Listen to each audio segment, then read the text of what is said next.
शांता, तूने बॉक्सी को नहला दिया? मेम साहब बस ये बर्तन निपटा लूं फिर करती हूँ। ओफो शांता, तुझे कितनी बार समझाया है, आते ही सबसे पहले बॉक्सी के काम किया कर। मैं ऐसा ही कर रही थी मेम साहब, लेकिन वो मेरे पास आया ही नहीं। मुझे लगा शायद उसका नहाने का मन नहीं है। तो तुझे लगा कि ये तो काम चोरी का बढ़िया बहाना हो सकता है, क्यों? नहीं मेम साहब, ऐसी तो कोई बात नहीं है। मैंने सच में उसे कई बार बुलाया, उसे पकड़ने की कोशिश भी की तो वो मुझे दांत दिखाने लगा। मुझे लगा कि कहीं काट ना ले। सच में? तुम नौकरानियां कितनी माहिर होती हो बातें बनाने में। मेरा बॉक्सी तो कितना प्यारा है, कभी गुस्सा नहीं करता, और इसे तो नहाने में बहुत मजा भी आता है।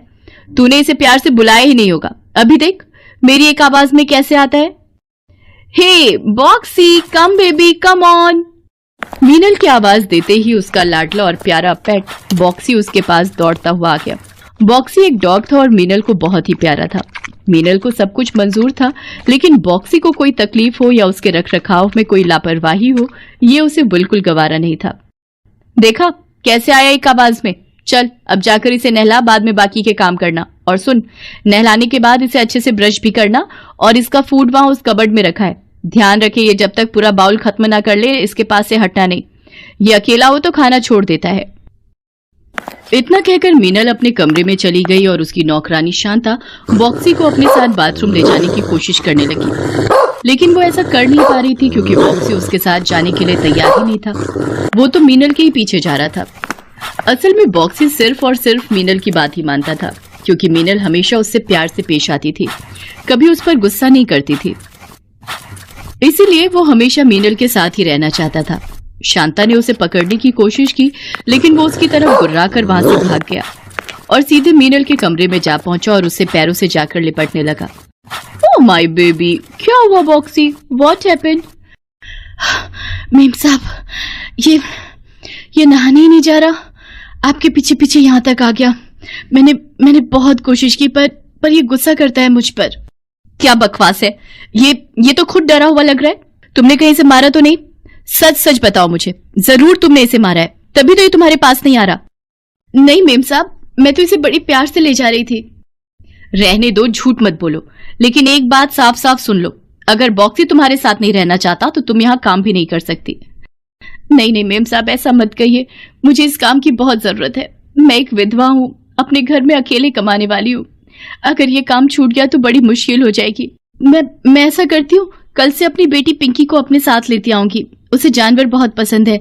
मोहल्ले के सारे कुत्ते उसके पास बड़े प्यार से आते हैं और वो सब उसकी बात भी मानते हैं, तो मुझे लगता है कि ये भी उसके साथ खुश रहेगा।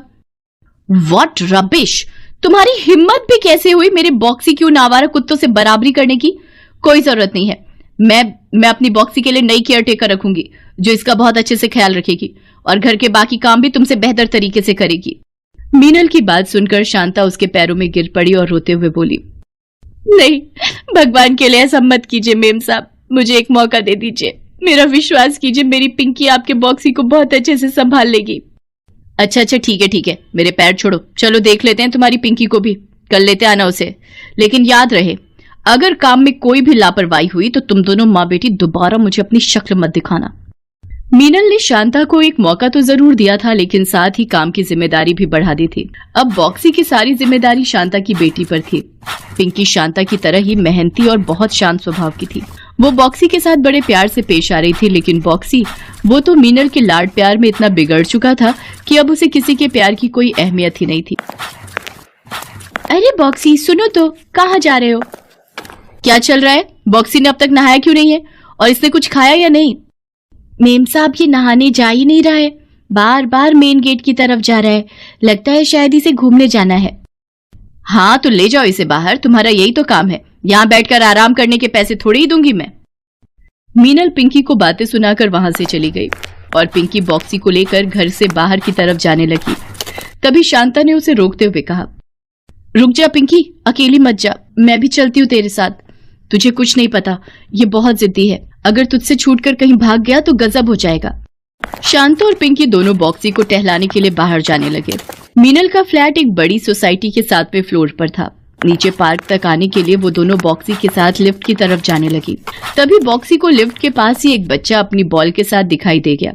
बॉक्सी उस बच्चे की तरफ भौंकने लगा। ये देखकर वो बच्चा डर गया और जोर जोर से रोने लगा। बच्चे के हाथों से वो बॉल छूटकर नीचे गिर गई। बॉक्सी उस बॉल की तरफ लपका, लेकिन तभी पिंकी ने उसका पट्टा खींचते हुए कहा, नहीं बॉक्सी, अभी नहीं, हम नीचे चलकर खेलेंगे। देखो लिफ्ट आ गई, चलो। बॉक्सी सुनने को तैयार ही नहीं था। वो बस उस बॉल के साथ खेलना चाहता था। उधर वो बच्चा डर के मारे लगातार रोए जा रहा था। माँ, ये बच्चा बॉक्सी से डर रहा है, हमें इसे जल्दी लेकर जाना होगा। शांता और पिंकी ने मिलकर बॉक्सी को पकड़ा और जबरदस्ती उसे लिफ्ट में ले गए। लिफ्ट का दरवाजा बंद हो गया, लेकिन तब तक बॉक्सी गुस्से से लाल हो चुका था। उसके साथ पहली बार किसी ने जबरदस्ती की थी। पिंकी, दूर हट जा, ये बहुत गुस्से में है, कहीं तुझे। शांता अपनी बात पूरी कर पाती उससे पहले ही बॉक्सी ने वो कर दिया जिसका शांता को डर था। वो पिंकी पर झपटा, जिससे पिंकी जमीन पर गिर पड़ी और बॉक्सी उसके ऊपर आ गया।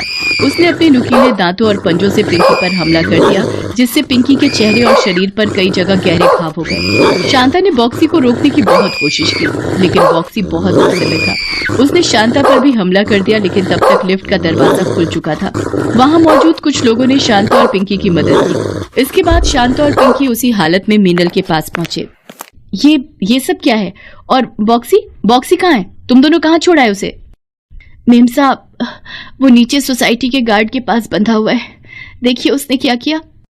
नहीं, तुम झूठ बोल रही हो। मेरा बॉक्सी ये सब कर ही नहीं सकता है, और तुम्हारी हिम्मत कैसे हुई उसे नीचे छोड़कर आने की? अब बस बहुत हो गया। अब तक के जितने पैसे बनते हैं तुम्हारे, वो लो मुझसे और चली जाओ यहाँ से। और सुनो, बाहर किसी को मेरे बॉक्सी के बारे में कुछ भी अनाप शनाप बोलने की जरूरत नहीं है, समझी?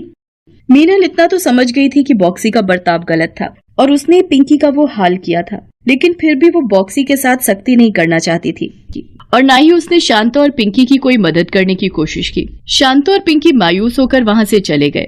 फिर कुछ दिनों के बाद, शांता, तुम यहाँ क्यों आई हो? फिक्र मत कीजिए मेम साहब, मैं बस अखिल बाबा को घर छोड़ने आई हूँ। अखिल मीनल का बेटा था जो बुरी तरह से रो रहा था। उसके हाथ और पैरों पर कई घाव थे। अरे अखिल, ये सब कैसे हुआ? मॉम, ये सब बॉक्सी ने किया है। मैंने उसे अपनी बॉल नहीं दी, इसीलिए उसने मुझे काटा। वो तो अच्छा हुआ कि शांता आंटी ने मुझे उससे बचा लिया, वरना वो तो मुझे छोड़ ही नहीं रहा था। मॉम प्लीज, अब आप उस बॉक्सी को कभी घर मत लाना, वो मेरे दोस्तों को भी काटने वाला था। जब मीनल का खुद का बेटा बॉक्सी के गुस्से का शिकार हुआ, तब जाकर उसे एहसास हुआ कि वो कितनी बड़ी गलती करती आ रही थी। उसने भीगी आंखों से शांता की तरफ देखा, लेकिन उससे कुछ न कह सकी।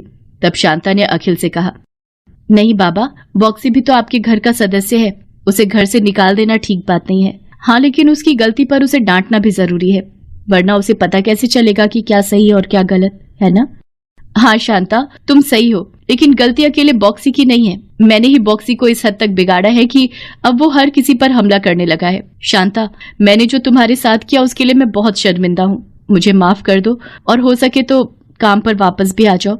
बॉक्सी को सही तरीके से संभालने के लिए मुझे तुम्हारी जरूरत है। मीनल की सुनकर शांता मुस्कुरा दी और अगले दिन से वापस काम पर आने लगी, लेकिन अब काफी कुछ था जो पहले की तरह नहीं था। मीनल अब भी बॉक्सी को प्यार तो करती थी, लेकिन बस उतना जितना कि जरूरी